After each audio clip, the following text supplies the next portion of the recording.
अस्सलाम वालेकुम all of you students. तो जैसे कि आज हमारा सेकेंड लेक्चर है इंटर क्लास, तो लेक्चर नंबर 2 है हमारा अकॉर्डिंग टू नाउ कोर्स। तो कोर्स में हमारा क्या है, कैलकुलस का जिक्र किया था मैंने कि ये जो आपका कोर्स है वो कंटेंट होगा कैलकुलस एंड एनालिटिकल ज्योमेट्री पे। तो मैं थोड़ा सा इंट्रो दे दूँ, कैलकुलस क्या है।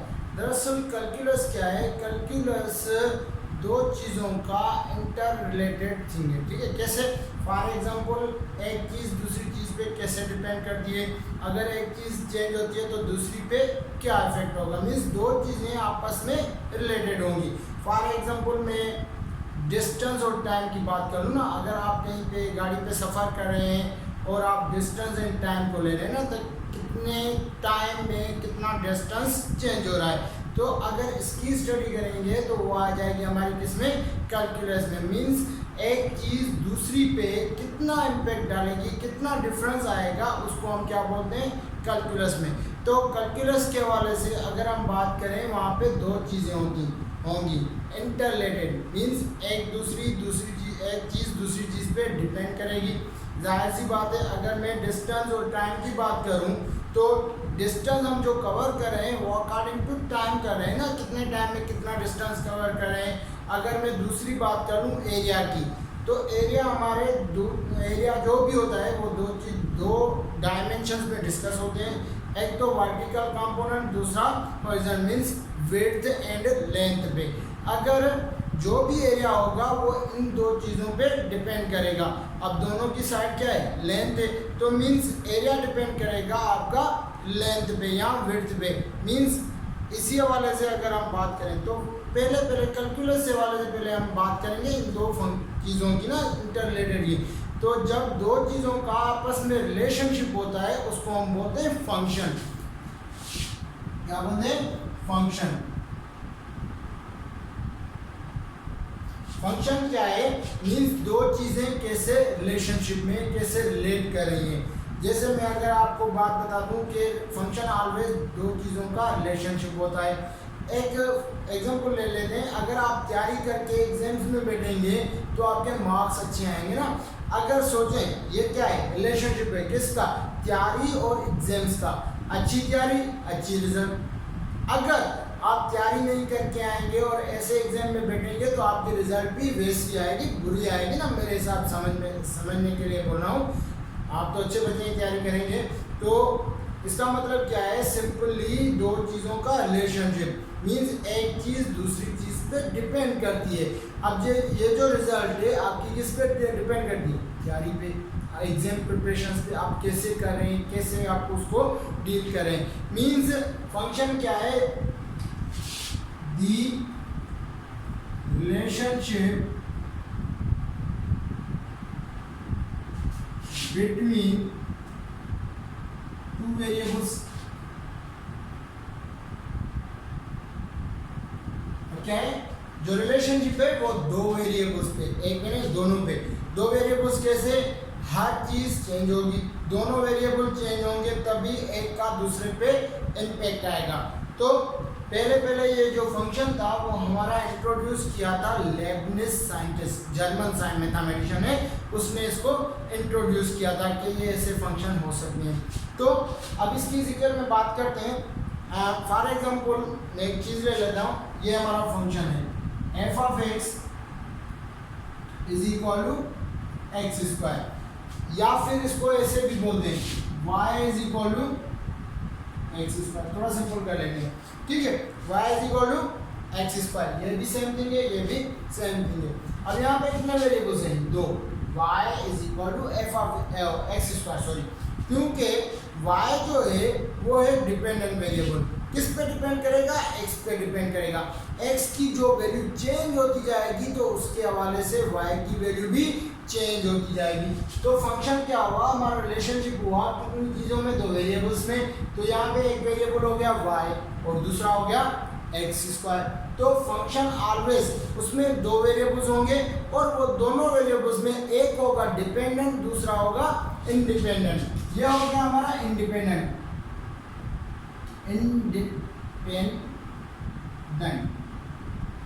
ठीक है, ये हमारा आ गया डिपेंडेंट। डिपेंडेंट का मतलब क्या है कि ये जो वैल्यू है वो इस पे डिपेंड करेगी, ये जितनी चेंज होगी उसके अकॉर्डिंग में ये चेंज होगी। अगर मैं सिंपल आपका थोड़ा सा वो पहले वाला एग्जाम्पल ले लूँ, अगर आप अच्छी प्रिपरेशन करेंगे तो ये क्या है, इंडिपेंडेंट वेरिएबल है ना। प्रिपरेशन आप कैसे करेंगे, वो अच्छी करेंगे बुके, वो आप पे डिपेंडेंट है, तो ये हो गया इंडिपेंडेंट। क्योंकि वाई जो एग्जाम है वो इस पे डिपेंड करता है, किस पे, एग्जाम प्रिपरेशन पे। तो अगर आपकी एग्जाम प्रिपरेशन अच्छी होगी तो रिजल्ट अच्छा आएगा। अगर और भी से थोड़ा इजी कर लेते हैं, एग्जाम पे आ जाए। अगर आपका एग्जाम अच्छा होगा तो रिजल्ट अच्छी आएगी, अगर आपका एग्जाम बुरा होगा तो रिजल्ट बुरी आएगी। तो एग्जाम जो है वो इंडिपेंडेंट है, एग्जाम क्या हो गया आपका, इंडिपेंडेंट, और रिजल्ट क्या है, डिपेंडेंट है, किस पे, एग्जाम पे। तो ये दोनों वेरिएबल है, रिजल्ट भी और एग्जाम भी। अब जो एग्जाम है वो इंडिपेंडेंट है और जो रिजल्ट है वो डिपेंडेंट है, तो ये दोनों वेरिएबल्स हो गए। तो इनका दोनों का रिलेशनशिप भी हमारे किस में आएगा, फंक्शन में आएगा।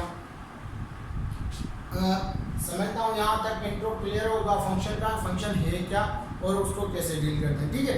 तो मैंने कल आपको बोला था कि हर चीज़ को मैथमेटिक्स में ग्राफिकल समझना इजी होता है, तो हम भी कुछ इसको ग्राफिकल समझते हैं। ग्राफिकली कैसे समझते हैं, जैसे कि मैं बात करूँ, यहाँ पे कितने वेरिएबल्स आ गए, 2।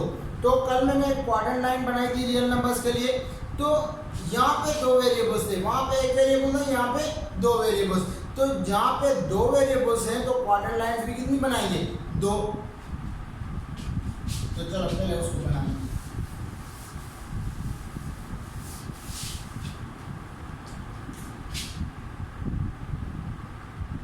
फॉर एग्जाम्पल मेरा फंक्शन है y is equal to x square, ठीक है, y is equal to x square, कोई भी फंक्शन आ सकता है, ठीक है। तो y is equal to x square मेरे पास एक फंक्शन है। अब क्या करते हैं, इसके ग्राफ बनाने का तरीका। अब देखें, अगर मैं x की कोई भी वैल्यू पुट करूँ तो वो y की वैल्यू देगा, ऐसे ही ना चेंज हो रहा है ना, डिपेंडेंट है। अगर मैं फॉर एग्जाम्पल रख लेता हूँ, for x is equal to 1, x is equal to 2, x is equal to 3, या फिर ऐसे रख सकते हैं -1, -2, -3। वैल्यूज तो 2 आ सकती हैं, या 1 आएगी या -1 या -2, और 0 भी हो सकता है, 0। सही है। तो अब इस पे डिस्कस करते हैं। अब जैसे मैं यहाँ पे 0 पुट करूँ, देखिए y इज इक्वल टू 0 ही होगा। अगर 1 पुट करूँ तो y इज इक्वल टू 1 ही होगा। अगर -1 पुट करूँ तो भी y की वैल्यू क्या आ रही है, 1 आ रही है, ठीक है। अगर x की वैल्यू पुट करूँ 2 तो यहाँ पे क्या आएगा, 4। अगर -2 तभी 4। अगर 3 पुट करूँ तो y इज इक्वल टू 9, और -3 पुट करूँ फिर भी 9। समझ में आ गया इतना। तो अब आते हैं ग्राफ पे। अब ग्राफ कैसे ड्रा होगा, ये 2 क्वाड्रेंट्स हो गए,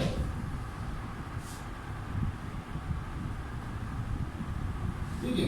मैं ऐसे ही बना रहा हूँ रफली, तो अगर आप ये ग्राफिक पेज पे बनाएंगे तो वो एग्जैक्ट बनेगा, ठीक है। अब हम डिस्कस करेंगे इसकी। अब यहाँ पे 2 वेरिएबल्स हैं, तो यहाँ पे क्वाड्रेंट्स भी 2 आ गए, ये क्वाड्रेंट लाइन, ये दूसरी क्वाड्रेंट लाइन। अब क्वाड्रेंट तो 4 हो गए, लेकिन लाइन्स कितनी होगी, 2। अब ये जो सेंटर होगा वो क्या होगा, 0 0, क्या होगा, 0 0। यहाँ से जाएंगे तो यहाँ पे पॉजिटिव, तो उसको बोलते हैं पॉजिटिव एक्स एक्सिस, और लेफ्ट साइड पे आते हैं तो क्या होगा, नेगेटिव, तो -x एक्सिस। सही है। अगर ऊपर जाएंगे तो पॉजिटिव y एक्सिस, नीचे आएंगे तो नेगेटिव y एक्सिस। यहां तक क्लियर है। अब देखें क्या होगा, अगर मैं x की वैल्यू पुट कर रहा हूं 0, x एक्सिस ये है ना, अगर मैं x की वैल्यू पुट कर रहा हूं 0 तो y की वैल्यू क्या आ रही है, 0। तो यहाँ पे पिंच करेंगे, ये एक पॉइंट आ गया, ठीक है। अगर मैं x की वैल्यू, चलो पहले नंबर से 1 2 3 4 5 6 7 8 और ये 9 ठीक है। -1 -2 -3 -4 -5 -6 -7 -8 ठीक है।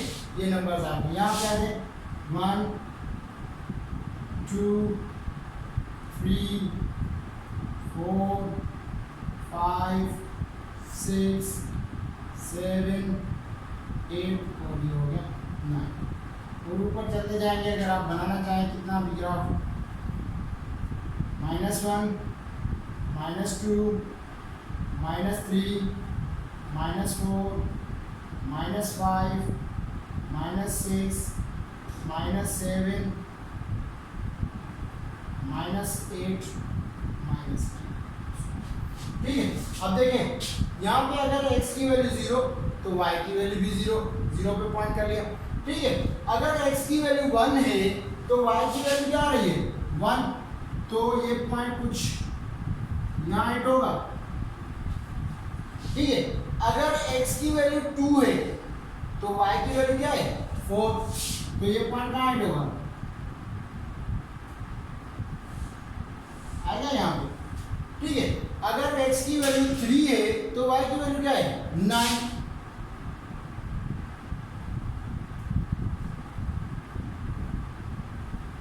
ठीक। अब आ जाए नेगेटिव साइड पे। तो नेगेटिव साइड पे आएंगे अगर x की वैल्यू -1 है फिर भी x की वैल्यू y की वैल्यू क्या है ये पॉइंट यहाँ आएगा। ठीक है। अगर यहाँ पे x की वैल्यू -2 है तो y क्या आ रहा है 4 आ रहा है ना पॉजिटिव में, तो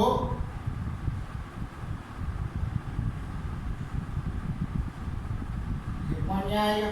ठीक है। अगर -3 तो +9।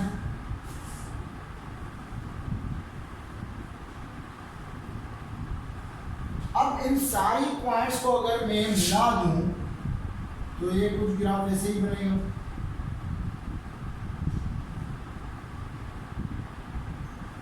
यहाँ पे थोड़ी सी ग्राफ बनेगी तो ये ग्राफ कुछ ऐसे ही बनेगा। एग्जैक्ट नहीं बना लेकिन इसी शेप में बनेगा अगर आप ग्राफिकल पेज पे बना देंगे ना। तो देखें अब क्या हो रहा है, जैसे ही हम x की वैल्यू पुट कर रहे हैं तो y की वैल्यू मिल रही है, तो ये क्या हो रहा है, ये ग्राफिकल रिप्रेजेंटेशन है। अगर मैं जैसे बढ़ता जाऊंगा ये लाइन ऐसे ही बढ़ती जाएगी जिस लाइन में जा रही थी, जिस स्टाइल से जा रही है उसी स्टाइल से ऊपर जाती रहेगी और आगे भी जाती जाएगी। तो देखिए रिलेशनशिप बता दिया ना, अगर x का ये होगा तो y का ये वैल्यू होगा, तो ये होता है रिलेशनशिप। तो अब आ जाते हैं, आई होप सो ये ग्राफ आपको समझ में आ गया होगा। ऐसे आप डिफरेंट ग्राफ बना सकते हैं। जैसे मैं आपको एक फंक्शन दे देता हूं, आपको होमवर्क में ग्राफ बनाना है इसका,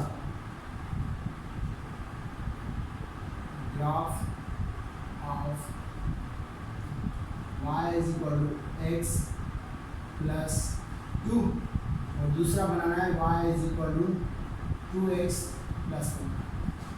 ठीक है। इन दोनों का आपको ग्राफ बनाना है और व्हाट्सएप ग्रुप में मुझे सेंड करना है, देख के मैं देख लूँगा। ठीक है। फिर अंदाज़ा हो जाएगा कि आपको ग्राफ समझ में आ गया। तो क्लियर है यहाँ तक? इसमें से कोई क्वेश्चन? चलो थोड़ा आगे बढ़ते हैं हम। तो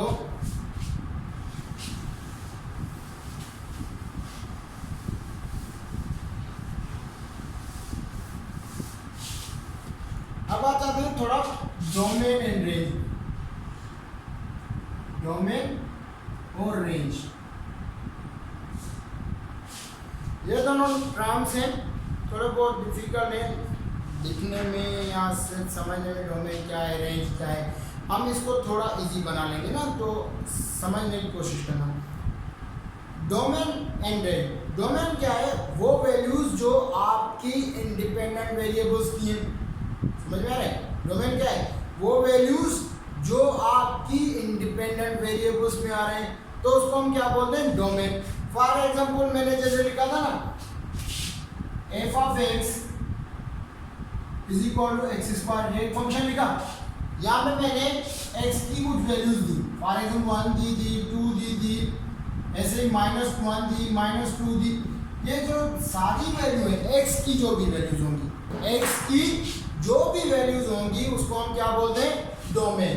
डोमेन क्या है, वैल्यूज ऑफ इंडिपेंडेंट वेरिएबल।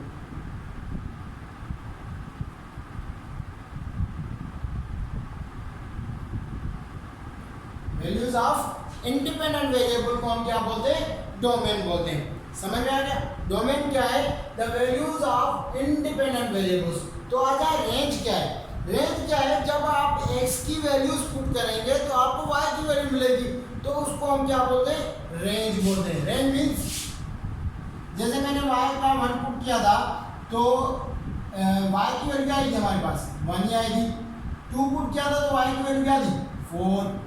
-1 पे भी 1, y पे 4। तो ये सारे क्या है, ये है रेंज। किसके, range of dependent variable, values of dependent variable.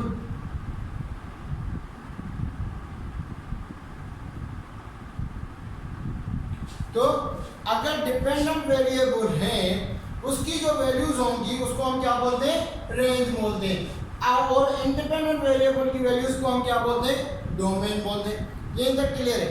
अब आ जाए, कभी कभी कोई चीज़ फंक्शंस में शामिल नहीं होती, मीन्स अगर मैं डोमेन की बात करूं, डोमेन क्या है, the values of independent variable. Range क्या है, the values of dependent variable. तो मैंने आपको चंद सेट्स पढ़ाए थे, आपको कुछ याद होंगे, ये नेचुरल नंबर, रियल नंबर, ये सारे पढ़ाए थे ना।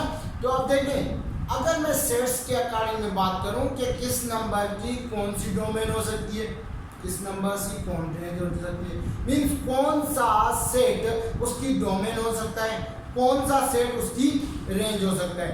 अब एक बात याद रखें, रेंज और डोमेन में सिर्फ एक ही चीज का फर्क है, वो क्या है, हमारी डोमेन वो नंबरिंग नहीं हो सकती जिसमें आपका कॉम्प्लेक्स नंबर क्रिएट हो। समझ में आ रहा है क्या हो रहा है, जिसमें आपका कॉम्प्लेक्स नंबर क्रिएट हो तो वो हमारा फंक्शन नहीं हो सकता। फंक्शन क्या है, डिपेंडेंट और इंडिपेंडेंट वेरिएबल्स पे। अब जब सिचुएशन कॉम्प्लेक्स आ रही है, इमेजिनरी सिचुएशन आ रही है, तो वो फंक्शन में शामिल नहीं होगी। फॉर एग्जांपल मैं कुछ चीजें लिख लेता हूँ। अगर मैं लिख लूँ, सेम फंक्शन की बात करें, y is equal to x square, ठीक है। अब इसमें जो भी नंबर पुट करें आंसर रियल नंबर आएगा। कोई भी रियल नंबर पुट करो, क्योंकि बड़े से बड़ा सेट कौन सा है हमारा, रियल नंबर है ना। कोई भी रियल नंबर की एंट्री पुट करो, आपको आंसर रियल नंबर देगा और कुछ नहीं देगा, मींस कॉम्प्लेक्स सिचुएशन नहीं है। समझ में आ रहा है? जैसे कि अगर मैं आपको अगेन बोलता हूँ, डोमेन क्या हो सकती है, वो नंबर ऑफ सेट्स जिसमें आपकी सिचुएशन रियल हो, मींस आंसर्स भी रियल नंबर आए, तो डोमेन भी क्या हो सकती है, रियल नंबर। तो इसकी डोमेन क्या हो गई, फॉर एग्जांपल ये हो गया डोमेन, क्या होगी, रियल नंबर्स, ठीक है। अगर मैं क्लियर है, रियल नंबर्स आपको पता है पॉजिटिव नेगेटिव दोनों की, ठीक है।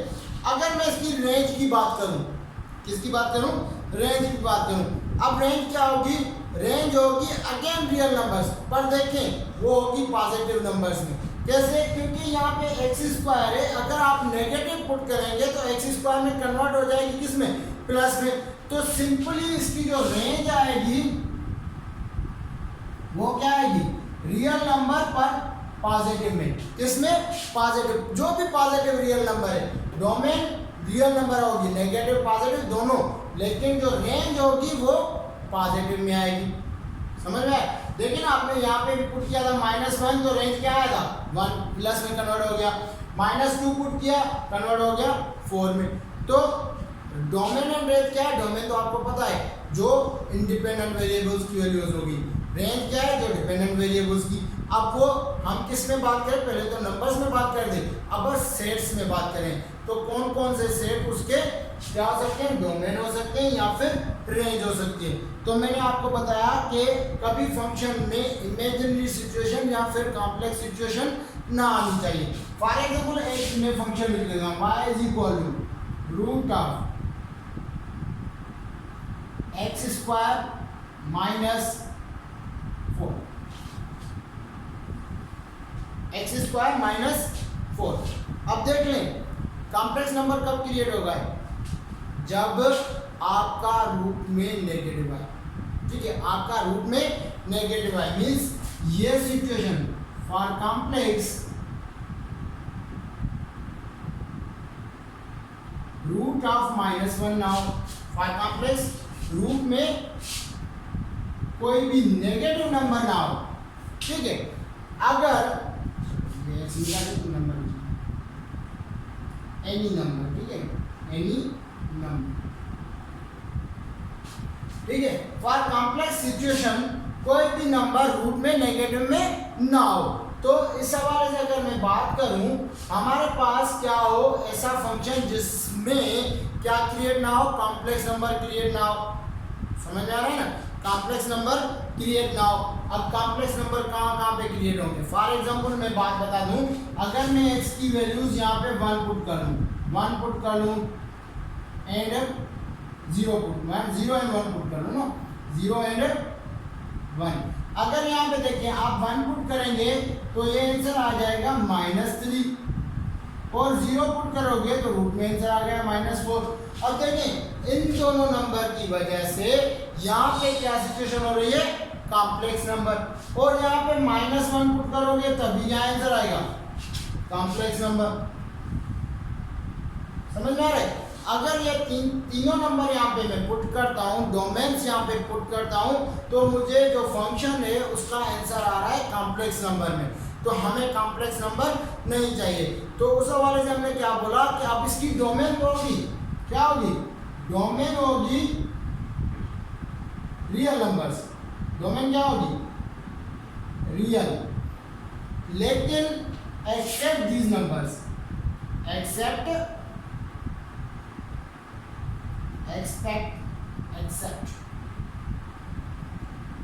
ठीक है। अब एक्सेप्ट में क्या होगा हमारा 1 -1, 1। अब ये याद होगा इंटरवल्स का। अब ये इंटरवल इसमें रियल नंबर में शामिल नहीं होगा। इसके अलावा जो भी नंबर्स होंगे वो हमारे क्या होंगे, उसकी डोमेन हो सकते हैं। एंड अगेन अगर रेंज की बात करूं, देखिए यहाँ पे नेगेटिव नंबर का कॉन्सेप्ट खत्म हो गया, तो आंसर अगेन आएगा हमारा क्या, रियल नंबर। क्या आएगा, रियल, लेकिन होगा किसमें, पॉजिटिव में। अगेन रेंज हमारी क्या हो गई, रियल नंबर पॉजिटिव नंबर में। आई होप सो यहाँ तक समझ में आया होगा।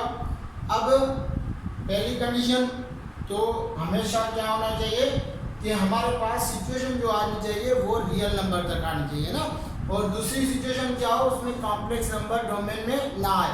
जिस नंबर की वजह से कॉम्प्लेक्स नंबर्स क्रिएट हो रहे हैं वो उसमें डोमेन में शामिल नहीं होंगे, और बाकी जो आंसर आएंगे वो उसको रेंज में पुट कर लेंगे। आई होप सो यहाँ तक क्लियर है। तो थोड़ा आगे एक और सिचुएशन पे बात करते हैं, इसको मिटा दें। एक तो मैंने डोमेन की सिचुएशन बता दी कि कॉम्प्लेक्स नंबर क्रिएट ना हो। दूसरी सिचुएशन क्या है कि वो नंबर कभी 0 से डिवाइड ना हो। क्या ना हो, 0 से डिवाइड ना हो। फॉर एग्जांपल मैं सिचुएशन ले लेता हूं, 2x f of x is equal to 2x divided by x square minus 4, x square minus 4। देख लें, अब मैं अगर इसको x स्क्वायर माइनस 4 से करूंगा तो इस नंबर पे फॉर एग्जांपल मैं इसकी दो डोमेन्स पुट कर लेता हूं। कौन सी, x is equal to 2 and -2। तो आंसर क्या आएगा, 2x divided by 4 minus 4 is equal to 0, so 2x upon 0, और 2x डिवाइडेड बाय 4 अगेन 2 का स्क्वायर 4 -4/0। ठीक है, अगर मैं 2 या -2 पुट करता हूँ तो डिवीजन में क्या आ जाता है 0। तो अगर फंक्शन में ऐसी सिचुएशन क्रिएट हो जिसमें डिवीजन 0 आ जाए, क्या आ जाए, डिवीजन 0 आ जाए, डिवाइड करने वाला 0 हो जाए, तो उस सिचुएशन में भी वो नंबर्स उसकी डोमेन नहीं होंगे। बाकी जो नंबर्स होंगे वो डोमेन हो सकते हैं, भले वो नेगेटिव में हो या पॉजिटिव। बस ये ख्याल रखना चाहिए कि डिवाइड में कभी डोमेन 0 ना हो, डिवाइड में कभी जो आंसर हो वो 0 ना आए। तो इसलिए इसकी डोमेन क्या होगी, डोमेन होगी हमारी अगेन रियल नंबर, लेकिन एक्सेप्ट होगी क्या, 2 and -2। देखें यहाँ पे मैं शो कर रहा हूँ सेट्स में। अब इसमें कोई रेंज की बात नहीं है, इसका मतलब क्या है, डोमेन मीन्स यहाँ पे सिर्फ ये दोनों नंबर जो हैं वो एक्सेप्ट है। ये जो माइनस साइन शो हो रही है ना, ये इसका मतलब एक्सेप्ट, एक्सेप्ट मीन्स ये शामिल नहीं हो सकते। तो अगेन रेंज जो होगी, रेंज हमारी कोई भी हो सकती है, तो इसलिए रेंज हमारी यहाँ पे रियल नंबर होगी, वो पॉजिटिव भी हो सकते हैं या नेगेटिव भी। आई होप सो यहाँ तक समझ में आ गया होगा डोमेन एंड रेंज का कॉन्सेप्ट। सो उम्मीद करता हूँ इसका होमवर्क मैं आपको कल दे दूंगा। तो ये आपको समझ में आ गया होगा कि हम कैसे नंबर्स की फंक्शंस की डोमेन निकाल सकते हैं in the number system, in the set system ना, सेट के हवाले से, और range. Have a good day, अस्सलाम वालेकुम।